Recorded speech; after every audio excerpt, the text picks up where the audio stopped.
Hello అండి, అందరికీ నమస్కారం. ఈరోజు నేను వినిపించబోయే కథ బంగారు భవిష్యత్తు. కథా రచయిత శ్రీ హరితాదిత్య గారు. నేను సునీత. Welcome to Telugu Kathalokam. ఏమని రాయాలి, ఎలా మొదలు పెట్టాలి అని ఆలోచించి చివరికి ఇలా రాయటం ప్రారంభించాను. ప్రియమైన అమ్మా నాన్నలకు మీ స్వీటీ రాస్తున్న చివరి ఉత్తరం. నన్ను క్షమించండి, నేను ఇంటర్ పరీక్షలు బాగానే రాశాను. అయినా ఈ ఒక్క పరీక్ష ఎందుకు ఫెయిల్ అయ్యానో తెలియటం లేదు. మీరు నా మీద చాలా ఆశలు పెట్టుకున్నారు. ఏదో సాధిస్తానని, మిమ్మల్ని బాగా చూసుకుంటానని కలలు కన్నారు. నాకు తెలుసు, కానీ ఏం చేయను. నాకు బ్రతికే ధైర్యం లేదు. బ్రతికి మీ ముందు నిల్చునే ధైర్యం అసలే లేదు.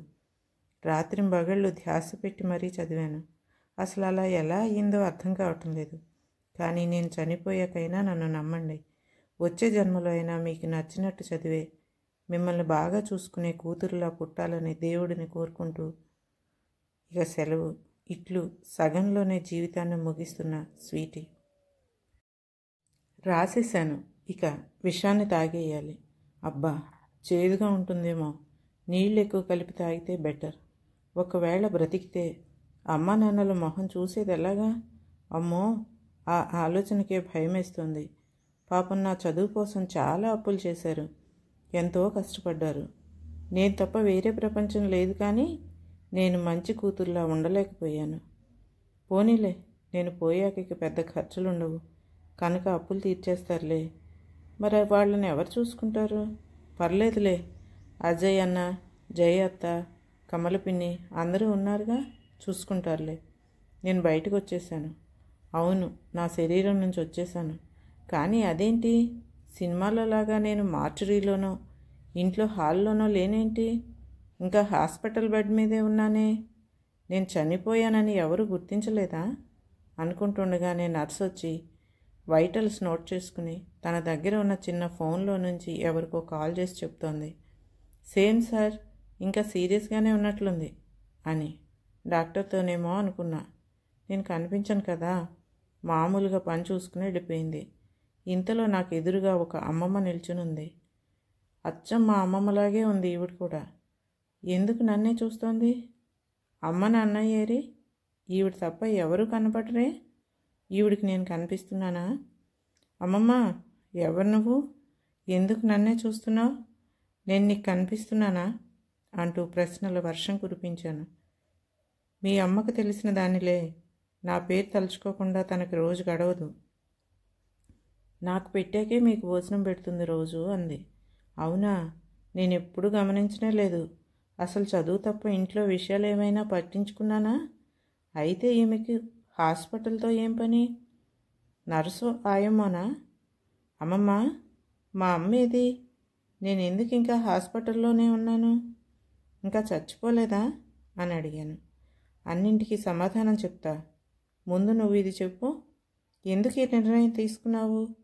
దీనివల్ల నీ జీవితం, నీ వాళ్ళ జీవితం ఎలా మారిపోతాయో ఆలోచించావా అంది. నాకు చాలా కోపం వచ్చింది. ఈమెకి ఏం తెలుసు నేను ఎంత కష్టంలో ఉన్నానో? బ్రతికి అమ్మ నాన్నల్ని, బంధువుల్ని, ఫ్రెండ్స్ని ఫేస్ చేయలేను. ఇదే చెప్పాను కోపంగా. సరే, నువ్వు ఈ నిర్ణయం తీసుకోకపోతే ఏం జరిగేదో చెప్పనా అంది. నాకు అర్థం కాలేదు. ఎలా చెప్తుంది ఈమెకి నా జీవితం ఏం తెలుసని? సరే చూద్దాం ఏం చెప్తుంది. ఎలాగూ ఎవరూ కనిపించడం లేదుగా. నాకు భయంగా ఉంది. ఈమె అయినా ఉంది పక్కన, వినకపోతే వెళ్ళిపోతుందేమో. ఇంటర్ రిజల్ట్స్ వచ్చాయి. అన్నింటిలోనూ టాప్ మార్క్స్ వచ్చాయి. కానీ ఒకే ఒక సబ్జెక్ట్లో ఫెయిల్ అయ్యాను. చాలా బాధగా మంచం పైన పడుకుని ఏడుస్తూనే ఉన్నా. అసలు ఎందుకు ఇలా అయ్యింది? అమ్మ నాన్న ఏమంటారో అనుకుంటూ ఉండగానే నాన్న గదిలోకి వచ్చారు. ఆయన చూడగానే ముందు భయం వేసింది. కానీ చిత్రంగా నాన్న ప్రశాంతంగా ఉన్నారు. అమ్మ చెప్పింది, మాకు తెలీదా నువ్వెంత కష్టపడ్డావో? రీకౌంటింగ్కి అప్లై చేద్దాం. పిరికి వాళ్ళే భయపడతారు. తప్పు చేస్తేనే ఇలా బాధపడతారు. లే నాన్న, అమ్మ నీకు ఇష్టమైన పన్నీర్ కర్రీ చేసింది. తిందాను రా తల్లి, ఫ్రెష్ అవ్వు, నేను డైనింగ్ రూమ్లో ఉంటా అనేసి వెళ్ళారు. చాలా రిలీఫ్గా ఉంది. మొహం కడుక్కుని డైనింగ్ రూమ్కి వెళ్ళాను. అమ్మ నాన్న చాలా మామూలుగా ఉన్నారు. నా రిజల్ట్స్ టాపిక్ తప్ప అన్ని సంగతులు నార్మల్గా మాట్లాడుకున్నారు. ఈరోజేంటో అమ్మ చేతి వంట ఇంకా ఎక్కువ రుచిగా అనిపించింది. ఇది అస్సలు ఊహించలేదు. నిజంగా సపోర్ట్ అంటే ఇదేనేమో. అనవసరంగా ఏవో పిచ్చి ఆలోచనలు చేశాను. ఈ రీకౌంటింగ్ ఆలోచనే రాలేదు. ఆవేశంలో బాధపడ్డాను. రాత్రికి ప్రశాంతంగా నిద్రపోయాను. తరువాత రోజు నాన్న రీకౌంటింగ్కి అప్లై చేయించారు. కొద్ది రోజుల్లో నా నమ్మకమే నిజమైందని తేలింది. ఈ సబ్జెక్టులో కూడా మంచి మార్కులే వచ్చాయి. రోజులు దొల్లిపోతున్నాయి. అనుకున్నట్టే ఇంజనీరింగ్ కంప్లీట్ చేశాను. క్యాంపస్ ప్లేస్మెంట్లో పెద్ద ఎంఎన్సీలో జాబ్ వచ్చింది. నా మొదటి జీతంతోనే నాన్న అప్పులు తీర్చేశాను. ఆ తర్వాత కాలం స్వర్ణయుగంలా సాగింది. అమ్మ వాళ్ళకి అన్నీ సమకూర్చాను. కొడుకుంటే ఎలా ఉండేదో కానీ కూతురు కూడా ఏ విషయంలో తక్కువ కాదని నిరూపించాను. నాతో పాటే పనిచేసే ఆదిత్యతో నా స్నేహం పెళ్లి వైపుగా మలుపు తిరిగింది. ఊహించదానికన్నా సంతోషంగా సాగుతోంది. దేవుడు ఒక బాబు ఒక పాపతో మమ్మల్ని ఆశీర్వదించాడు. పిల్లలు, వాళ్ళ చదువు, కెరీర్ అంటూ 25 సంవత్సరాలు 25 వారాల్లో గడిచిపోయాయి. పిల్లల పెళ్ళిళ్ళు వాళ్ళకి ఇష్టమైన వారితో ఘనంగా జరిపించాం. అందరం ఒకే సొసైటీలో వేరు బ్లాక్స్లో ఇల్లు కొనుక్కుని వారాంతాల్లో కలుస్తూ సరదాగా గడపసాగాం. మనవలు మనవరాళ్లతో సమయం తెలియలేదు. ఈ మధ్యనే నెలల వ్యవధిలో అమ్మ నాన్న ఇద్దరూ వెళ్ళిపోయారు. సంతోషంగా ఉన్న నన్ను చూసి మురిసిపోయేవారు. నిండు జీవితం చూసి వెళ్ళిపోయారనే తృప్తి మిగిలింది. ఆ రోజు శుక్రవారం సాయంకాలానికి పిల్లలందరూ ఇంటికొచ్చారు. రాత్రికి భోజనం చేసి పిల్లలతో కబుర్లు చెప్తూ ఉన్నాను. ఏదో అశాంతిగా ఉంది. గుండెల్లో మంట. పిల్లలు వస్తే బయట నుంచి ఏదో ఒక ఫుడ్ తెప్పిస్తారు. కొద్దిగా తిన్నా కూడా వయసు వల్లనో ఏమో లోపల మంటగా ఉంది. జల్సులు వేసుకున్నాను. ఎసిడిటీ అనుకుని ప్రయోజనం లేదు. ఇక ఉండబట్టలేక పిల్లల్ని లేపాను. హాస్పిటల్కి వెళ్లే ముందు పిల్లలకి చెప్పాను, డాక్టర్లు వేరేలా ఏమైనా చెప్తే నా శరీరాన్ని బాధ పెట్టద్దు, తృప్తిగా జీవించా, హాయిగా వెళ్ళిపోతా అని. అంతే గుర్తు. ఐస్ బాక్స్లో ఉన్న హాల్లో నా ఎదురుగా ఆ అమ్మమ్మ ఉంది. ఇదంతా కళ నిజమా? ఏం అర్థం కాలేదు. అర్థమైందా నీ జీవితం ఎలా ఉండిపోతుందో అంది అమ్మమ్మ. నాకు గుండె చల్లుమంది. ఇంత అందమైన జీవితం ఉందా? ఎంత తప్పు చేసేసాను. చాలా బాధగా ఉంది. ఒక నిమిషం ఆలోచించాల్సింది. ఇంతలో అమ్మమ్మ, ఇప్పుడు నీ నిర్ణయం వల్ల నీ గతి చూస్తావా అంది. గంభీరంగా అన్న ఆమె మాటలకు భయం వేసింది. అమ్మను కూడా పక్క గదిలో ఉంచారు. విషయం తెలియగానే అమ్మ స్పృహ కోల్పోయిందట. అక్కడ అంతా మా వాళ్ళు ఉన్నారు. అందరూ గుసగుసలాడుకుంటున్నారు. జయత్త అంటోంది, అదేమీ మార్కుల కోసం కాదట, ఎవరినో ప్రేమించిందట, వాడేమో వదిలేశాడట, అమ్మ నాన్న తిడతారని ఈ పని చేసి కూర్చుంది. అయినా అక్కాబావ సరిగా పెంచలేదు వదినా, అతి గారాబం చేశారు. ఎప్పుడు గొప్పలే, మా పాపకు అన్ని మార్కులు వచ్చాయి, ఇంత పర్సంటేజీ అంటూ. ఇప్పుడు చూడు ఏమైందో. చేసుకున్న వారికి చేసుకున్నంత అంటూ గొంతు కలిపింది కమలపిన్ని. ప్రొద్దుట లేస్తే నన్ను పొగుడుతూ అమ్మకి అన్నీ మేమే అన్నట్లుండే వీళ్ళు ఇంత దారుణంగా మాట్లాడుతున్నారా? వీళ్ళని నమ్మి అమ్మా నాన్నల్ని వదిలేశానా? ఎంత తప్పు చేశాను. నాలో పశ్చాత్తాపం మొదలైంది. నేను చనిపోయినట్లు ప్రకటించారు డాక్టర్లు. రోజులు నెలలు గడుస్తున్నా అమ్మ నాన్న కోలుకోవటం లేదు.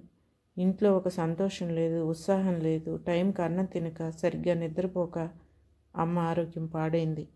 వారికి ధైర్యం చెప్పేవారికన్నా సూటిపోటలు మాటలు అనేవారే ఎక్కువైపోయారు. అమ్మ త్వరగానే ఈ లోకాన్ని వదిలేసింది.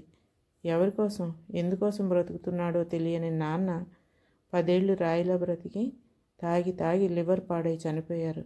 ఇలా మా కుటుంబం చిన్నాభిన్నమైపోయింది. నాకు ఏడుపు ఆగటం లేదు. బోరు ఏడుస్తూనే ఉన్నా. ఎవరు రారే, ఎవరికి వినపడదే. ఏం చేయాలో తోచటం లేదు. అమ్మమ్మ నన్ను చూస్తూ ఉంది అంతే గంభీరంగా. అమ్మ నాన్నను చూడొచ్చా? భయంగా అడిగేశా ఇక ఉండబట్టలేక. చూడు బయట ఉన్నారు అంది. ఎమర్జెన్సీ నుంచి భారంగా బయటకు వచ్చేశాను. ఏడ్చి కన్నీళ్ళు ఇంకిపోయినట్టు, స్పృహలో కూడా లేనట్టుంది అమ్మ. శూన్యంలోకి చూస్తూ ఉన్నారు నాన్న. ఎంత పిలిచినా పలకటం లేదు. వాళ్ళకు నా మాటలు వినపడటం లేదు. నేను అరుస్తున్నాను పిచ్చిదానిలాగా. ఈలోగా అమ్మ మెలకు వచ్చినట్లు, బుజ్జమ్మ క్షేమంగా ఇంటికి రా, నిన్నేమీ అను, నువ్వు ఉంటే చాలు తల్లి మాకు అంటూ ఏడుస్తోంది. అవునమ్మా, మీరేమనరు, నేనే క్షణికావేశంలో ఇలాంటి తప్పు నిర్ణయం తీసుకున్నా. నన్ను క్షమించండి. నేను వచ్చేస్తా. నాన్న, మీరైనా చెప్పండి. నేను ఎక్కడికి వెళ్ళను ప్లీజ్ అంటూ ఏడుస్తూనే ఉన్నా. సడన్గా ఏదో స్ఫురించింది. వెంటనే రూమ్లోకి పరిగెట్టా. అమ్మమ్మ అక్కడే నిల్చునుంది. అమ్మమ్మ, నువ్వెవరో నాకు తెలీదు. ఎవరికి కనిపించని నేను నీకే ఎందుకు కనిపిస్తున్నానో అర్థం అవటం లేదు. కానీ ఒక్కటి తెలుస్తోంది, నువ్వు సాధారణమైన మనిషివి కాదు అని. అందుకే నాకు ఇవన్నీ చూపించి నా కళ్ళు తెరిపించావు. ఇంత చేసిన దానివి నాపై జాలి చూపి బ్రతకటానికి ఒక్క అవకాశం ఇవ్వవు ప్లీజ్. ఇంకెప్పుడు ఇలాంటి తప్పు చేయను అంటూ రకరకాలుగా బ్రతిమలాడాను. అమ్మమ్మ కూడా అమ్మే కదా కరిగిపోయింది. ఒక్కసారిగా ఆమె చూపులో ఎంతో కరుణ కనిపించింది. ఏడవకు తల్లి, నీకు ఇంకో అవకాశం ఇచ్చే ఉద్దేశం ఉంది కాబట్టే నీకు కనిపించి నిజాన్ని చూపించాను. నువ్వే కాదు, నీ వయసు పిల్లలు చాలామంది ఇలాంటి నిర్ణయాలు తీసుకుంటున్నారు. ఆవేశంలో తీసుకునే ఈ తప్పు నిర్ణయాలు వాళ్ళ జీవితాలనే కాదు, వారికి సంబంధించిన వారి జీవితాలను కూడా తలక్రిందులు చేస్తాయి. కష్టాన్ని సహనంతో భరిస్తే సుఖం వెన్నంటి రాక మానదు.